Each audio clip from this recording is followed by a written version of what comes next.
Hey everyone, welcome back to Chapter 2 of the TF Baldi's Basics crossover. Um, I did not read both chapters in one go because I actually didn't know how many chapters there were of this story. Because, unlike fanfiction, where it's kind of clear where everything is, Archive doesn't really tell you ahead of time how many chapters there are in a story, or at least if it does, I cannot find it. Guys, of all the fanfiction websites, I think my favorite is fanfiction.net because they have an app and it's really versatile. Second one of which is Wattpad, but my problem with sites like Quotev, Wattpad, and Archive of Our Own is Quotev and Archive don't even really have workable apps. And the problem with all three of those is that I don't know, it just doesn't seem as organized as fanfiction.net. I don't know, maybe I'm just being an old person and I really shouldn't be because I'm 23, but to compare to some of you watching who I can just tell are younger than me based on the grammar in your comments, I'm probably an old person to you. So, also, forgive me if I'm rambling or if I stumble over my words. The time is currently, 1:31 a.m. right now because I've just spent the last 2 hours testing something that I was really hoping would work for a project that I'm going to do. And then it didn't end up working. It was really dodgy and it's just, I don't know.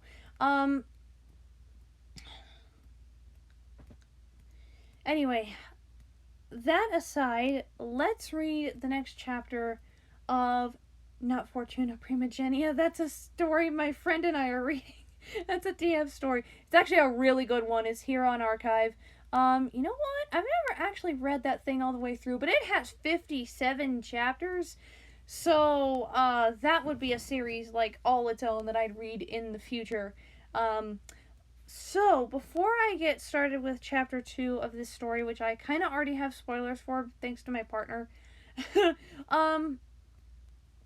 please note that I am using voiceover to read this, so if it is a little too fast for you, I am going to link this particular chapter in the description so that you can listen or read at your own pace. I know that when I was very new to voiceover, I thought it was ridiculous. When my partner had a rate on 60, I thought I could not understand it. And now my grandma's the one who can't understand what I'm doing half the time because of how fast voiceover is. So, ladies and gentlemen, without further ado, let's get into the start of chapter 2 of this fanfiction, which I always forget the name of. Alrighty. I know it has a bunch of weird symbols in it though, because of voiceover just has to read all of them out loud. Alrighty, ladies and gentlemen, let's get started. Voiceover on. Safari. Ring above closed opening the dome closed reverse opening middle dot. The starship arc. Heading level 2. Pyrotechnics. Heading level 3. Link. Author. Chapter 2. Heading level 3. Link. Complimentary. Landmark. Tropical. Heading level 3. Summary. Heading level 3. A brand new day in the Orbosphere. Everyone decides to relax and have fun at a beach resort, but Shockwave doesn't want to come. Starscream and Bumblebee finally talk an intruder broke into the starship. Notes. Heading level 3. What is a dome? Domes are essentially a flat piece land, most about the size of the Earth itself in diameter, enclosed in a reinforced glass dome filled with different factions and races of people who come in different shapes and sizes. Domes aren't naturally generated and are instead created by what's called a creator, one who overlooks everything in their own dome as they are the one who has created everything and everyone in it. Dome landscapes could be anything, whether it be a beautiful night city bright with neon lights every single day to a broken down, ruined, sandy dystopia filled with rusted machine parts and abandoned structures. More info about creators will be posted next chapter, and complimentary. Chapter text. Heading level 3. Article. Landmark. The sound of bubbles and mechanical parts moving echoed through the laboratory. It was dark and felt quite empty. The only light source was that emitted from the large console in the backside of the room and the one single orange lava lamp on a shelf with a tag on it. I know you like cool, sciencey stuff, Dad. So here's a lava lamp. Happy Father's Day, and love ya. Playtime. Shockwave grabbed the small lamp from atop the sturdy shelf on the lab while Lan threw it into a garbage chute by the panels. The purple mech thought of it as illogical and a complete waste of space. Yes, he had read the tag, but it didn't mean anything to him at all. He did not care about his children whatsoever. The scientist walked back to the bright console and continued on with his research about all the essences within the Orbosphere. It piqued his interests. The door to the large laboratory creaked open and a small stream of light shone through the lab as a certain seeker entered it. What is it? Starscream. Shockwave asked immediately as he still faced the huge console in front of him. Starscream perked at the sudden question from the mech, his talons gripping on the doorknob. The former Decepticon loosened up a bit, sighing, and replied. Bumblebee decided that we should all go out together as a group and relax before we go in with our expedition for the rift. That is merely a waste of time. He responded almost immediately, which made Starscream groan. Why do they have I knew you'd say that. Shockwave? Starscream finally entered the dim room and closed the door. Are you not going to spend time with the kids then? Your kids? He asked, needing an answer from the large mech in front of him. And why would I ever do that? Shockwave turned to the Seeker. his red optic glowing with intimidation. Starscream feeling uneasy all of a sudden from the threatening vibe it was emitting. Please go Instead with of standing the down, fan he simply scoffed at him. Hang Was on. he seriously going to explain parenthood to an emotionless, logic-seeking man? I Whatever. knew it! I You. knew it! They went Starscream with gave the up as he fan turned to thing leave of and reached for the secrets door. or parents. Shockwave Yes. silently turned back to the screen, not saying a word. Starscream growled quietly and left the lab, mumbling under his breath, something about the kids. Starscream had entered the lounge area in the starship where everyone was waiting. Did you? Ellipsis. Bumblebee started, which made Starscream grunt in response, same as always, which made everybody groan as well. Springtrap looked over to Soundwave. Hey, aren't you two in love? How the fuck does he not care about his kids, but is married to us? He was about to finish what he was saying. Bonnie silenced him, saying something about personal history. This is more different. Soundwave knew what he was going to say and responded anyway. I guess 1 out of 2 dads is fine. Ellipsis. Playtime crossed her arms and frowned. Bummed that Shockwave didn't want to come. Mini Shock sighed in response and gripped on his blanket cape. It is to be expected. This is Shockwave we're talking about. He only cares about things if said things have logical value. The bot stated with a hint of harshness in his tone as his yellow optic glowed a bit brighter. Whatevs. If he doesn't want to come, then it's his loss. Playtime exclaimed as Bonnie lowered his head, crossing his arms. So, shall we go? Starscream suddenly asked, forcing a smile to defuse the tension in the air at the very moment. Hey, sure. Shockwave hasn't participated in any of the activites I hosted anyway. So why would he join now? Bumblebee asked as a rhetorical question, shrugging. Where are we going to anyway? The faceless animatronic asked as Bumblebee smiled back at him. The tropical dome. Everyone was standing on top of the edge of the starship which they have hovering over the land of said dome. Cowabunga. Playtime was about to cannonball into the large ocean before Starscream picked her up. Hey. Let go. Playtime whined as she struggled to escape from the Seeker's grip.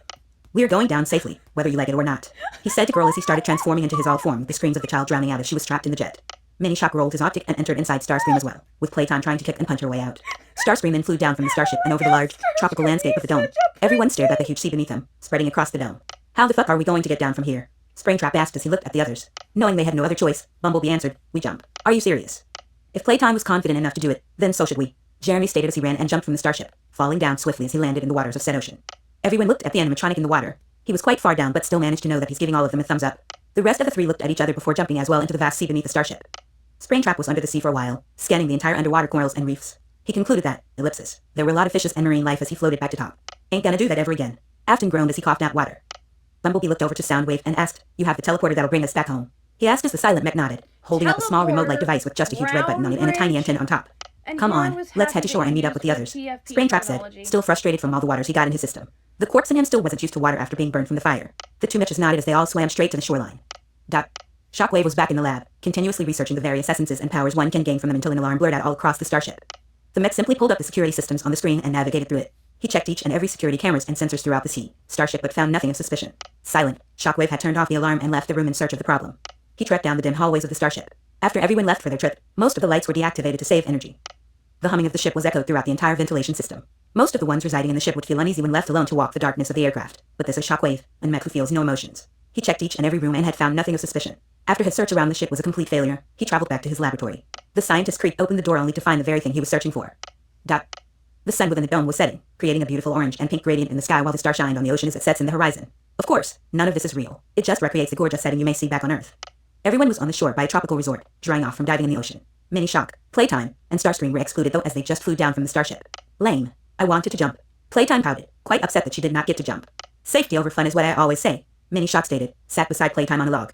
Man, bro, you're so boring. Playtime admitted, not even bothered to look at his brother. I get that a lot.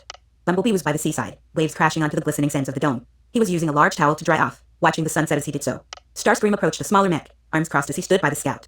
What? Bumblebee asked harshly, still keeping his gaze at the sunset in the horizon.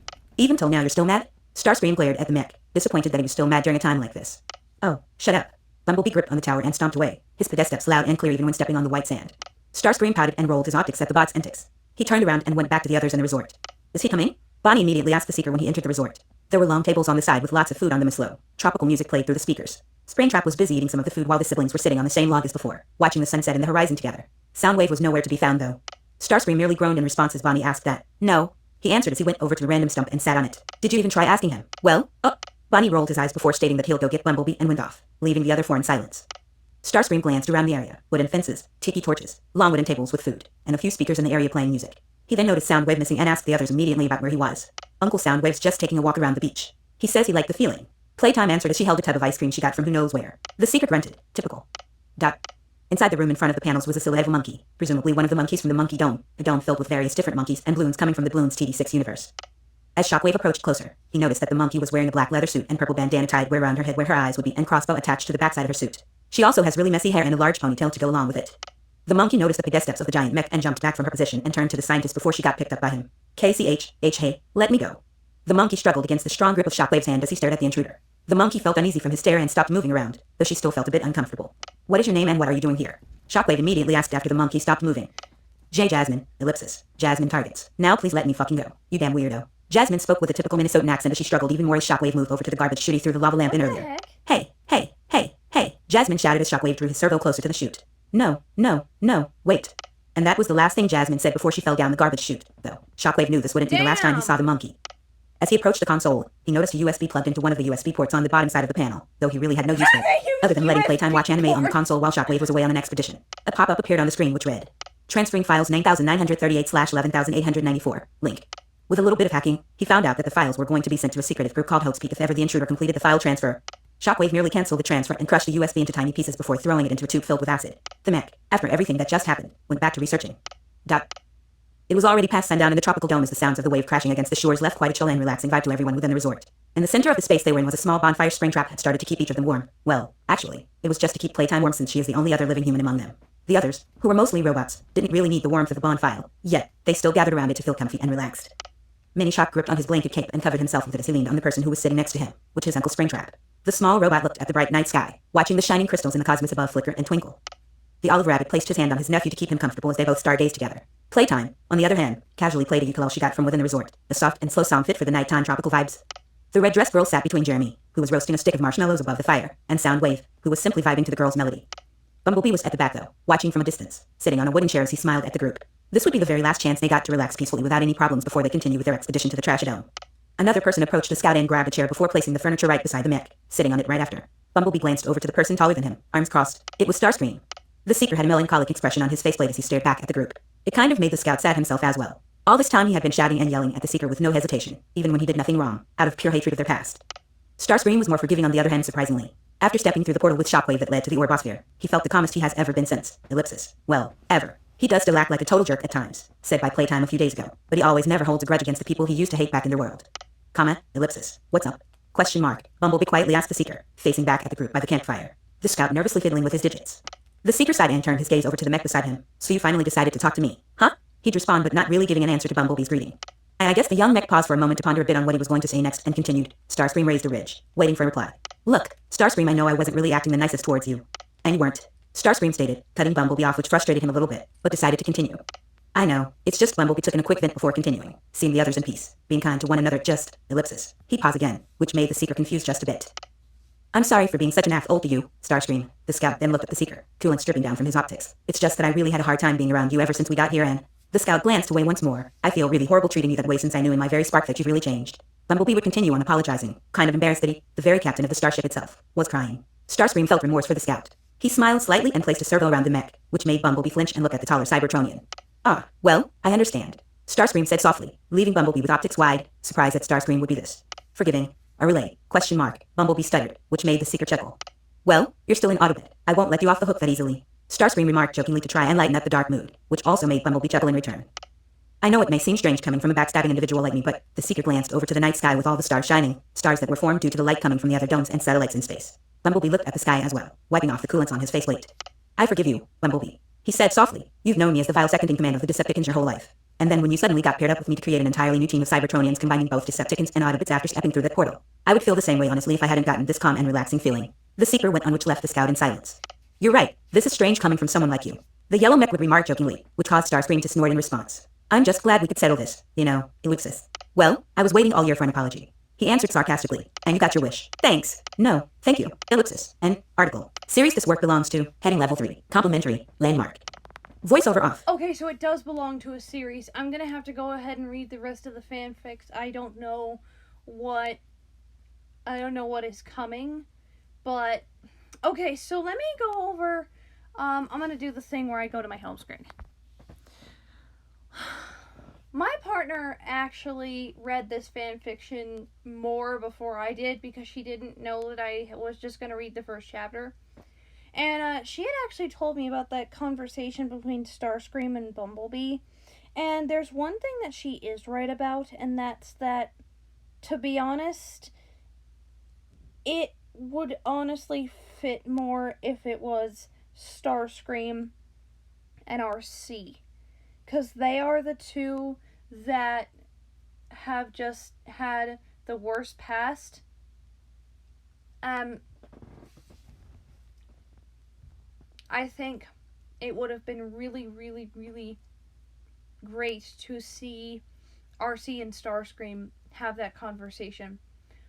Another thing that kind of, I don't know, really pisses me off is obviously the way Playtime or Shockwave treats Playtime. I swear Playtime needs to needs to be adopted by the Baldi's Basics people. Like, come on, bring in more of the Baldi's Basics people. I want first prize. um Additionally to that, it almost seems like they're gonna ship Bumblebee and Starscream. I'm totally on board with the idea of shipping Soundwave and Shockwave. But what I am curious about is if this is based off of TFP or RID. Because if it is based off of if it's based off of RID, then I guess it makes sense if it's Bumblebee and Starscream apologizing to each other. But if this is honestly based off of like true hard Transformers Prime, then I don't know. I just feel like that conversation was more fitting of RC and Starscream. Though I can see why the author wouldn't have wanted to do that if they disagree with the Star Sea ship, but honestly, like I am really I am really excited to see where this goes. I'm not. I did have an archive account, but you guys, I like don't even remember any of the information to get into it, so I cannot follow the story, unfortunately. But what I can do is just kind of scroll through the Baldi's Basics fanfic archive from time to time and see if it's been updated. And when it is, I will probably read more chapters of this. I am really interested to see what other stories are contained in this universe. I'm also interested to see what other universes are included. My hope is for Zim and Steven Universe. Because it sounds like they would fit honestly really well with this. And Star versus the Forces of Evil. Those are three shows I think would fit really well, and probably Gravity Falls, because Gravity Falls is part of everything, and probably Adventure Time. Those are two shows I haven't seen merely because I'm one of those like hipster people that think shows like that are overrated. It took years to get me on the Steven U bandwagon. Especially after I saw Cat Fingers. Like, I was watching it at first, but then I saw Cat Fingers, and it took me a lot to actually, like, watch more of it. But now I love it. I really hope to see more of the Baldi's Basics characters, because it is under the Baldi's Basics fanfiction archive. And, yeah, I am now going to wait for this recording to save, which means you guys probably are not seeing this until tomorrow afternoon. Well, technically this afternoon, since it's like almost 2 in the morning. I'm going to either come up with some ideas for my own Baldi's Basics fanfiction, or see if I can find more on Archive of Our Own. I don't know why I suddenly have the hiccups. I apologize. Thank you guys so much for watching. I hope you guys found this, really interesting. Please remember to program yourselves to desire your own image, and if speaking your own truth is someone else's deception, then may you always be gladly guilty. Till other one, y'all. Bye.